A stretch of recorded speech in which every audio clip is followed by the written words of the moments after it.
Hello. I don't know why human beings friends. automatically do that. Hello. When they're talking to dogs. Aren't you just cute? Hi everyone. Welcome back to Just Me and Charlie. Once again, thank you so much for your support. Thank you for liking our videos. Thank you for watching our videos, for subscribing and for sharing our videos. As you can see today, we have a special guest in the house, or rather we're outside, but we have a special guest nonetheless. This is a brand new segment on the channel. I've always wanted to speak with other dog owners and interact with them and see what their experience is and share that experience with you guys on the channel. So my friend here is called, or rather I should let you introduce yourself, right? So this is my friend. He's going to tell us his name. He's going to tell us what he does. And he's going to speak about where we are and his dogs. So take it away. Yeah, so my name is Dennis. I'm a colleague of Brad for a couple of years now. I don't know whether to call myself a recent dog owner. It's been a 2-year journey where now I have a bunch of dogs. I have up to 8 dogs. The breed being Spitz and Terrier, and Charlie is really doing the rounds today. but yeah, I have dogs that I've been keeping for the past 2 years now. I have a Spitz who's the mom, Zuri, and she's right here. She never leaves my side. And Smokey, who's a Terrier. So they've all sired puppies that are crossbreed, Bella being one, and she's very fierce today. She thinks her territory is being invaded. So yeah, we've lived together for a while now, and I think apartment living isn't that simple when you have a couple of dogs, just say 2. But now I have up to 8, so they don't live all of them with me. So I have 2 that stay with me, and the rest stay at home with my folks. So they take care of them as well. They take care of the compound. They make sure no random guests come in without a buck. You can't pass the gate.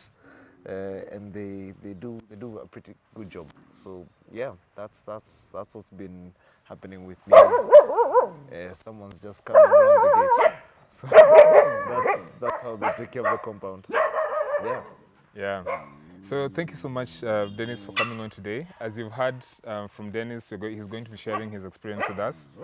I have one dog, Charlie, that you all know.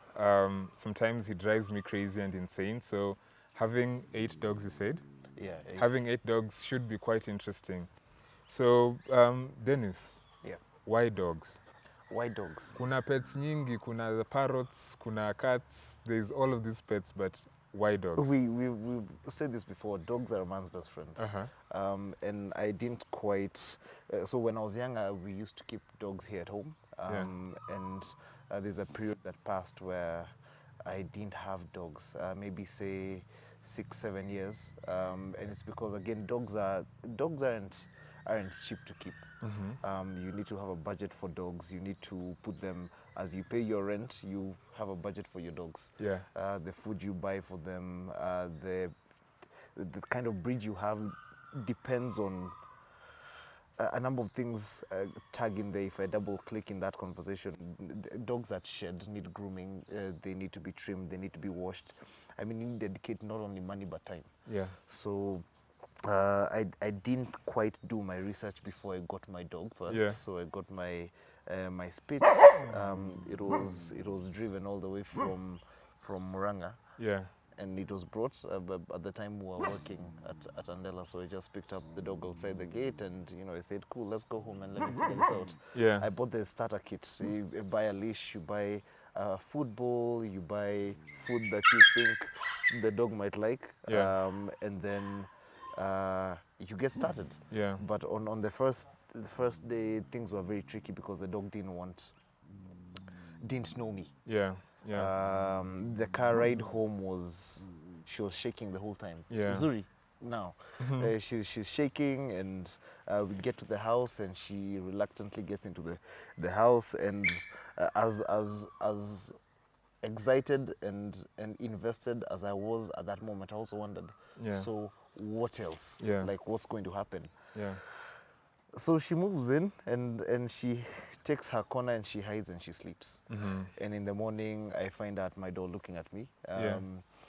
just wondering, okay, so now I get this is the new compound, Yeah. which is this is a new apartment, this is a new compound, and kind of figuring out her movement around the house. Ah. And I just figured out this living with dogs is something that I'm going to try, and I'll see how it goes. Ah. Yeah, that's nice. You mentioned a couple of things in there, Yeah. like you know, dogs you sort of need to set aside a budget for them, so for Yeah. food, for grooming, and all of these things. Yeah. So with that in mind, why 8 dogs? Why 8? Yes, and how did we get there? I've had that question before. Yeah. I've had friends who are not able to like handle that number of dogs unless you're literally breeding for other purposes, security or something of the sort. Yeah. 8, I think, was a control measure that I hadn't actually put in. So I said, you know, Zuri, I want to see her kids, I want to see her puppies. Yeah. So nikaanza, let's get the first dog. I Yeah. get the first dog, and unfortunately, my Smokey terrier, the male, the dad Yeah. of all these puppies, was living a very hard life at my neighbor's balcony. He'd come in when he was very young, and he used to get rained on. He used to get rained on, and he'd be whining at night. And you know, short of picking him up from my neighbor's balcony and bringing him into my own, Yeah. I'd had the conversation with my neighbor and just asked, can I buy this dog, because he looks like he's living a much different life from the dog that I have. Yeah. And this is just after a couple of months, 3-4 months, so I've kind of gotten acclimatized to living with a dog. She'd come and she'd jump into my bed. We'd spend a lot of time together, but then I still have work to do. Yeah. So the work-life balance, I think even dogs have that work-life balance where they know you're gone, they're anxious. Yeah. They tear up all your stuff, they rip up all your shoes, they find your socks and they put holes in them. So she was getting really anxious. Yeah. And I thought maybe it's about time she gets a playmate. Yeah. And the opportunity was just right because my neighbor was having, they got a baby, and the terriers sheds a lot of fur, and the baby was allergic. So then I onboarded Smokey, who's a carefree, fun-loving dog, sits at the back, left window down. He loves a good life, but he never lived the good life because he never left the apartment for 11 months. He never gone down the stairs. So once I got him, they started mating. Yeah. When they started mating, the first litter of puppies I knew was incoming, and I was not ready to have Be braced for impact. brace for impact. I didn't know how many. I had no research on. So what's the litter? How many are they? How do you take care of them? all that? Yeah. I was not ready. Yeah. So eventually it happens. Early last year during the pandemic. Yeah. And at this point, I realized that they can't all live in my apartment because Zuri gave birth to a litter of 8. So a litter of 8 and 2, that means 10. Yeah. I'd not recommend for anybody to live with 10 dogs in an apartment. Yeah. So then I knew a place they could go. Yeah. They could come home. Yeah. And home is 5 minutes from where I stay. So Yeah. I brought them in, and I took care of them in the very early stages. And then I got people asking, hey, I see you have puppies, I see you're breeding dogs, can I have one? Can I have one? Yeah. And so all that happened. Yeah. But then I realized I had another urge to get a different breed of dog. Yeah. A crossbreed of a German Shepherd and a local breed, Yeah. and hence came Kanini. The name Kanini She's down here. means small. Yeah. She came when she was really tiny. Yeah. But now she's a year old and much bigger than how she came. So Yeah. I decided that it's about time we get the ball rolling with something different, because also Zuri is a bully and I needed someone who can To push counter back that. Yeah. on her. But Yeah. but that's how we got to 8. I mean, Kanini hasn't given birth to any puppies, but Zuri has now had 2 litters, of which I've gifted friends. I've sold some. it's been a journey just getting the right number in. Yeah. Because of, again, there is a monthly budget. Yeah. And the more you have, The bigger the it heavier it gets. becomes. Yeah. So a couple of things you mentioned in there, and one thing stands out to me. So you mentioned some Smokey the terrier. Yeah. You sort of adopted him because you saw the conditions he was the conditions he was living in were not really the best. Conducive. Yep. So what do you say to someone who's wondering, someone who likes dogs, doesn't really want to buy a dog, but Yeah. feels or rather empathizes with dogs that are not well taken care of? Like, where can they go other than, if they don't have a neighbor that they can see is not taking good care of their dogs? Yeah. Where else can they go and to adopt dogs? There's KSPCA.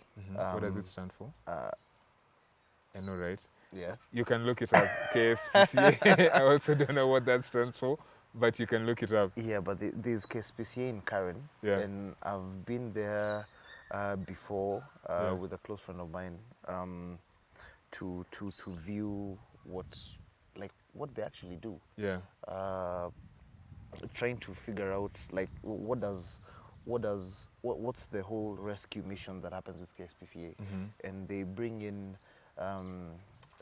stray dogs, stray cats, like cats and dogs that don't have Homes.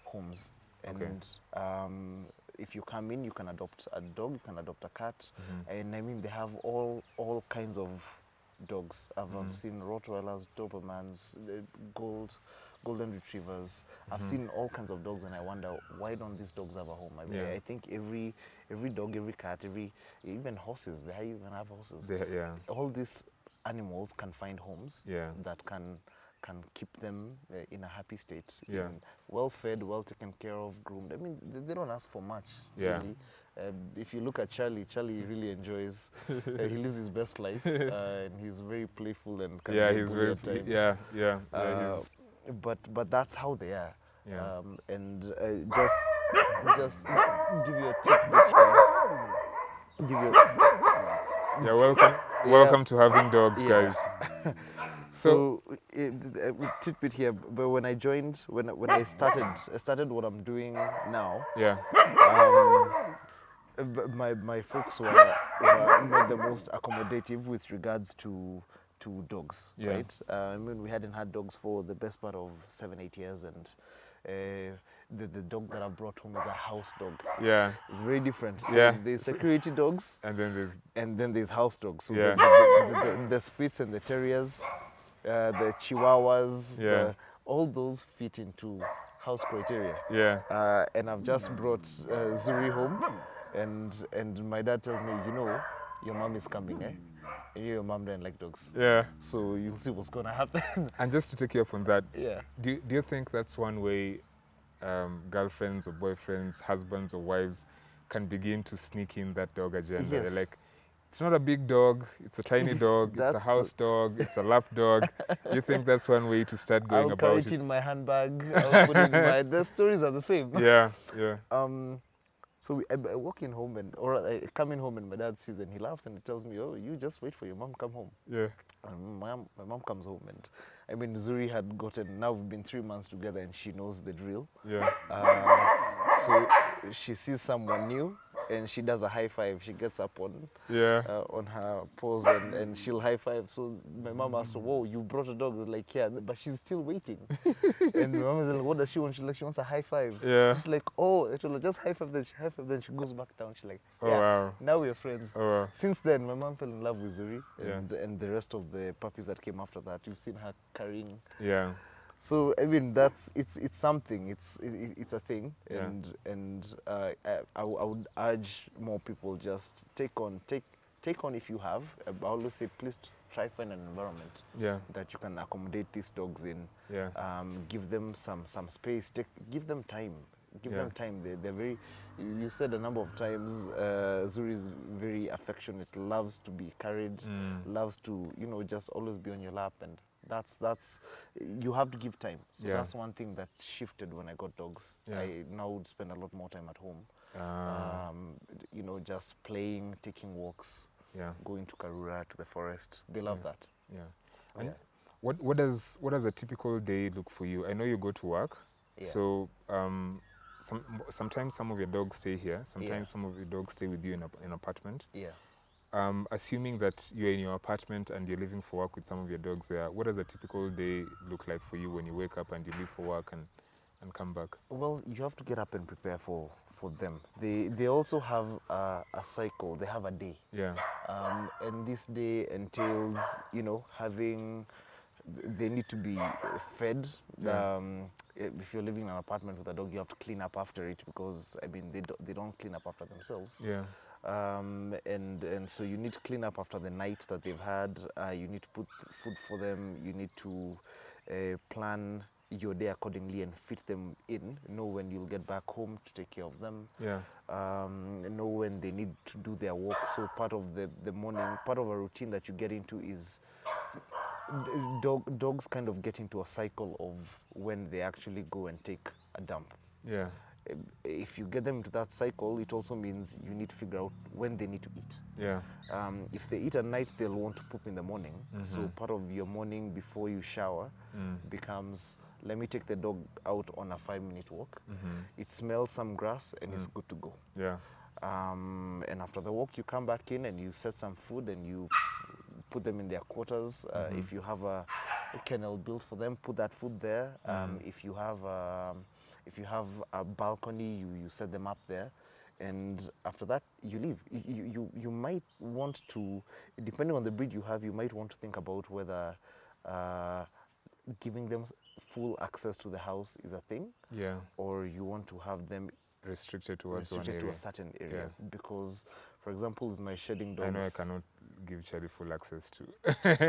the shoes section, Yeah, never. yeah. The sitting areas, the couches, they shed a lot. So you come back in the evening and you just find a lot of fur on your seats. Yeah. If you give access to the bedroom, your clothes, your blankets, Your bed. so I wake up in the morning and Yeah. sometimes I'm just pulling off fur and Yeah. I'm like, yeah. the dogs were Yeah, here. that's a thing. That's a thing. So it's you then get to understand. So it's like living with somebody. You have to set aside, you have to demarcate boundaries upon which you would live within. It's the same thing. You're living with this dog, and then you say, okay, cool. I'm going to put this area. This is your area. You Yeah. can do whatever you want with this area. Yeah. I'll clean up in this area. Yeah. You eat here. And they get it. Yeah. The man's best friend. They Yeah. understand. They They pick up on it and they assimilate themselves. Yeah. So you mentioned something about staying at home more Yeah. because of the dogs. Yeah. I just wanted to speak more to your quality of life. So what impact do you think the dogs are having on you or to you, whether psychological, physical? Could you please just speak more to that for the sake of people we are hoping would adopt or get dogs and Yeah. sort of get the same impact? A lot has changed. I've become more. How do I put this? I care more for people. Yeah. I care more for animals, Yeah. and I start to see even more. Zuri, come on. I start to see even more how I can potentially in the future have children, because these dogs are like kids. Yeah. They really are. want all your attention. They want to be taken care of. Remember, you have to feed them. You don't need to clothe them, but They come fully clothed, come guys, fully so you don't clothed. have to worry about that. But if you're extra, if you're extra, you can always can put some some poor shoes on it. But some sweaters. some sweaters, it happens. But I think what's drastically changed is my work-life balance became more concrete. Yeah. I mean, you might want to party and go out, Yeah. but as you leave work, you're remembering there's a dog at home. AKA kufanya sherehe. Sherehes.co.ke. You pull that back a bit, Yeah. because you realize if you have that empathy, you're like, I don't want to leave my dog at home to just sit by itself, because when that's happened, I found books destroyed, carpets, because they're anxious. They want to spend time with you, and you're not there. You've not been there since you left at 8 a.m. It's 5 p.m. You're going for sherehes. You'll be back at, now curfew is 8 p.m. You'll be back at 8, but that's a whole 12 hours. This dog hasn't seen you. Yes, it's had food, but it's had no interaction. Now, the Spitz and Terrier breed are very affectionate, like attention. They love it. I realized that with all my books destroyed, and then had to switch up my cycle and say, look, I'm going to spend a bit more time with my dog. I'm going to spend time to get to know it better because they're very different in personalities. Actually, Zuri and Bella are more similar. This is Zuri, right? This is Zuri. Yeah. Zuri and Bella are the first of the two that I've seen to be so similar, and personalities complete. But I've not seen another dog that's similar to her. But that's they've been close ever since Bella was a puppy. And just along the same breath, what would you say then is the most memorable experience you've had with them? The most memorable, the most fun, however you'd like to put it. But what's the most memorable experience you've had? We take drives. We take drives. And one of them likes the back left. And Smokey is a back left guy. He's a boss. He takes the back left. Yeah. You lower the window, the breeze. He loves that. Yeah. Not all dogs are the same though, because Zuri gets very anxious when in what do we call it, motion sickness. Yeah.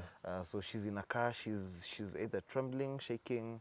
At the very first phase, it was she'd puke in the car. Yeah. And then you have to go to the car wash. So it's a car wash. Every time you go with her, you have to go to the car wash. Yeah. And you need to clean that up.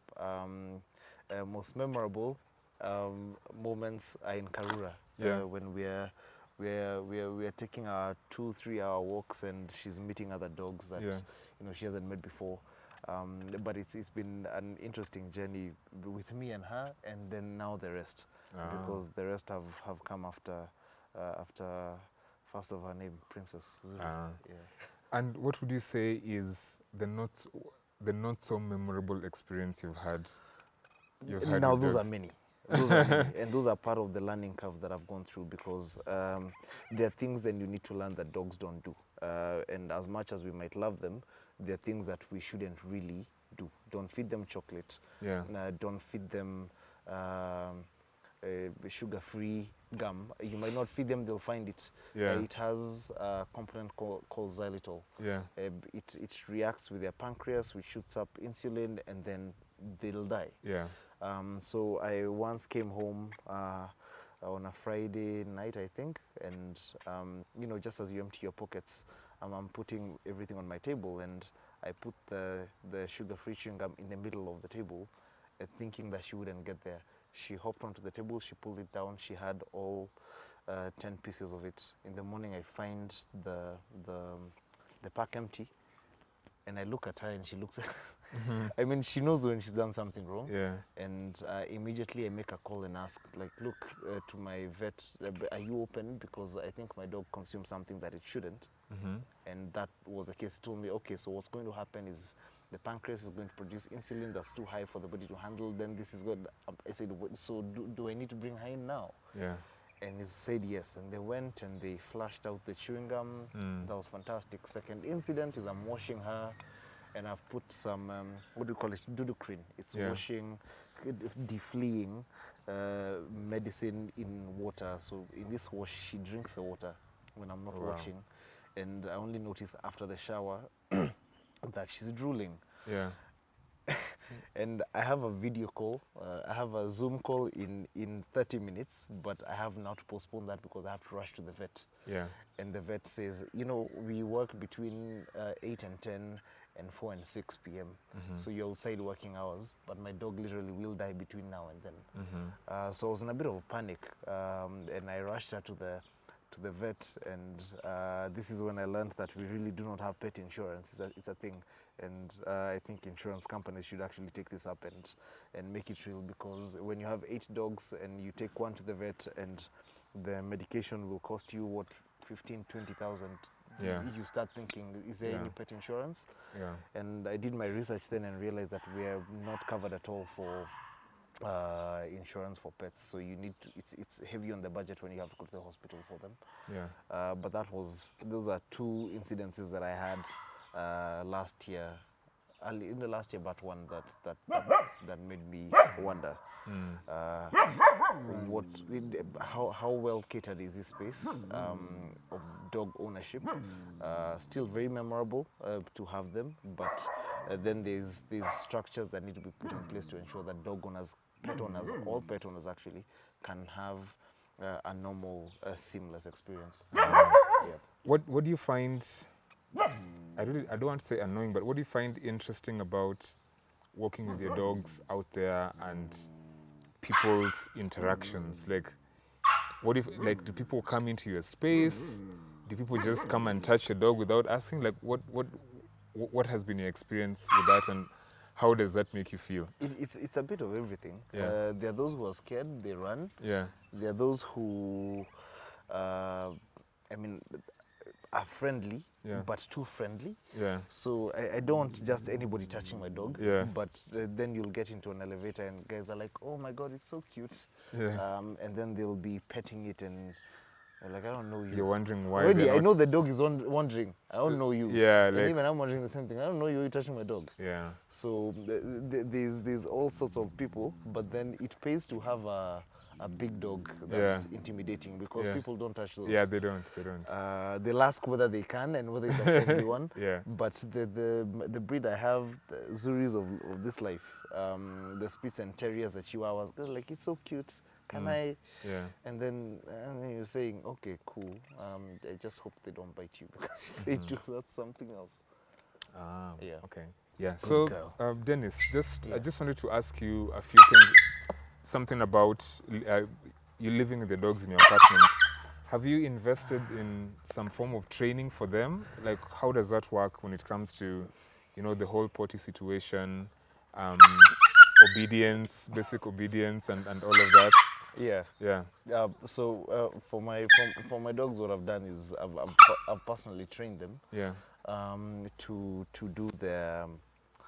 do their potty rounds outside. Initially it was a bit hectic because they used to go to a hidden place in the house. They'd go upstairs and find the corridor corner, and I don't even know why they'd go there, but they'd go there. Then eventually I trained them here to go outside. Yeah. In their apartment, they do. I had to train them personally to go to the balcony. And you know, dogs are different from cats because cats, when you set aside some soil, they know that that's where to go. Yeah. Dogs don't. Yeah.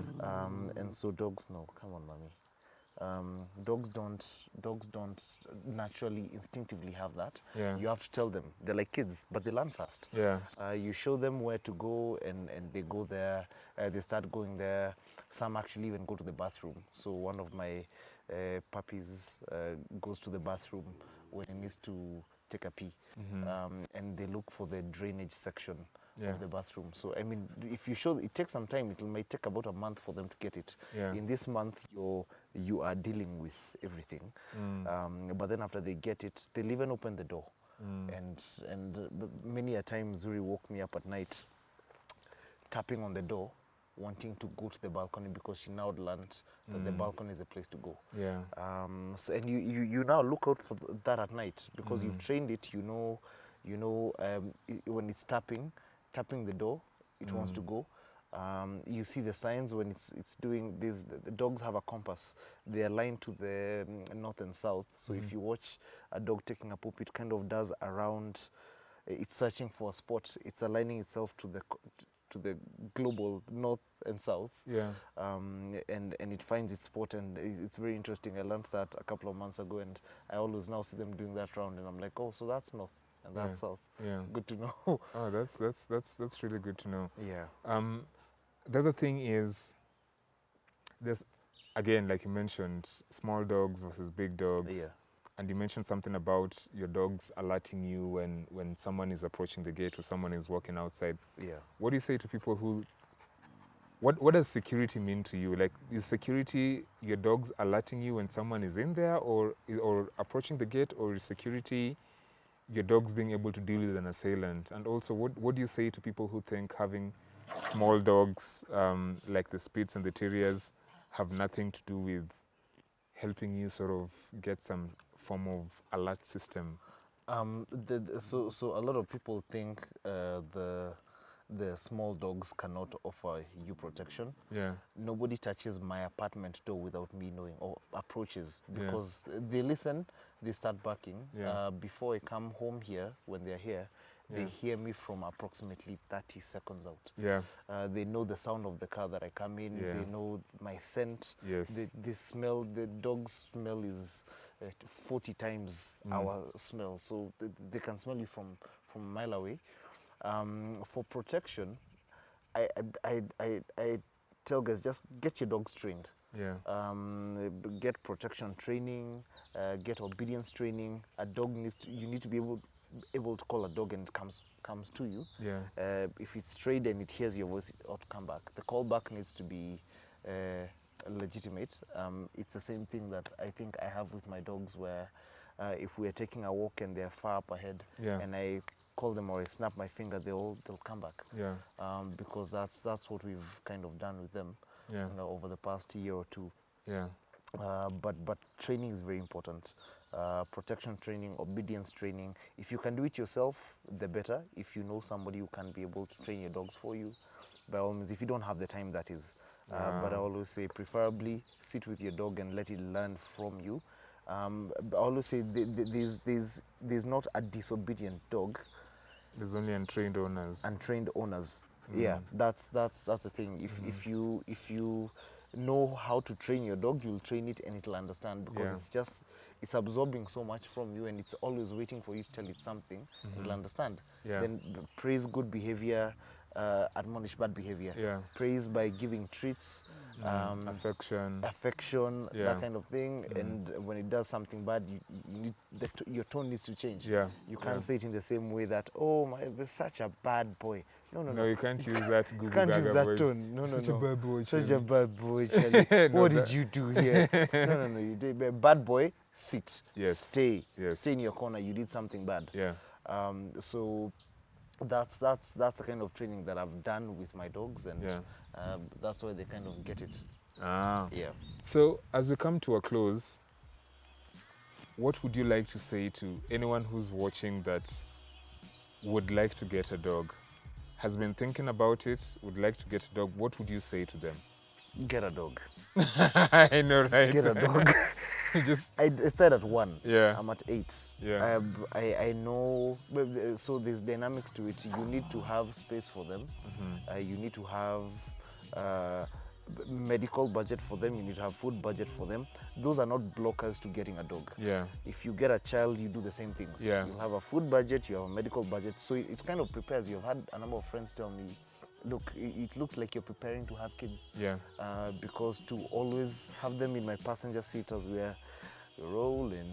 They hating. They hating. They see me rolling. They hating. So yeah, that as we're going, I'm kind of, I don't know whether this is subconsciously, I'm preparing to have something bigger than just me in my life. Yeah. And having them shows me that yes, if that was to change, I'm ready. Everybody needs to just hold up a moment. So you've mentioned dogs, like you've sort of likened dogs to having kids. Yeah. You've mentioned dogs preparing you for the next step, which is having kids. Don't go there. You've talked a lot about these things, so I see where you're going. brother, like form ni gani, like no, nasema tu. I mean, when you have them, I mean, it will not be. I will not be surprised by the things that kids need. Yeah. Because I've had I've had enough dogs that have taken me through a process where I understand this is very childlike behavior. Yeah. Being trained, potty training, wants to go out and play, wants your time where you need to change your work-life balance. Most guys work 24 hours, God knows how many hours guys push in a day, but then you have to put a hard stop, and it's because you're thinking of your dogs. As you would, my kids are at home, I haven't seen them. They have homework, they have all that stuff. So I liken the two because I see a very big parallel between having kids and having dogs. Yeah. That's you and your phone. Yeah, so you heard it from Dennis. So I think out of the other dog owners I've met, and I don't know many because this is also still very new to me, this is one of the people I've met that is really passionate about pets, and for him it transcends dogs. Like, he just loves pets. He told me he has 8 dogs, and I was like, what? So 3 weeks ago we went to Karura with his dogs and Charlie, and got to meet his dogs and experience that. But I just thought that it would be nice to bring someone like this onto the channel to just speak about their love for dogs, their love for pets, and speak to people who are looking to have pets or have pets, and also speak to how his life has changed, his quality of life has changed as a result of having pets. So like I had mentioned earlier, this is a brand new segment in the channel. If you're a dog owner, or if you'd like to nominate a dog owner, in the description section within the video, or in the description section in the channel, you'll get an email address to just me and Charlie. You can nominate a dog owner that you'd like to see featured onto the channel, or you could nominate yourself and we could work something out, and we could come and visit you and just speak to you about your dogs and what your life has been. So thank you so much for tuning in today. Please, if you liked what you heard today or what you saw today, please put a thumbs up on the video. Please subscribe. Remember to subscribe. Please drop your comments, any questions you'd have for Dennis. Please drop them down in the comment section. I'll speak to him nicely to respond to those questions. And please remember to share our videos as well. So thank you so much for tuning in today, and have a great afternoon.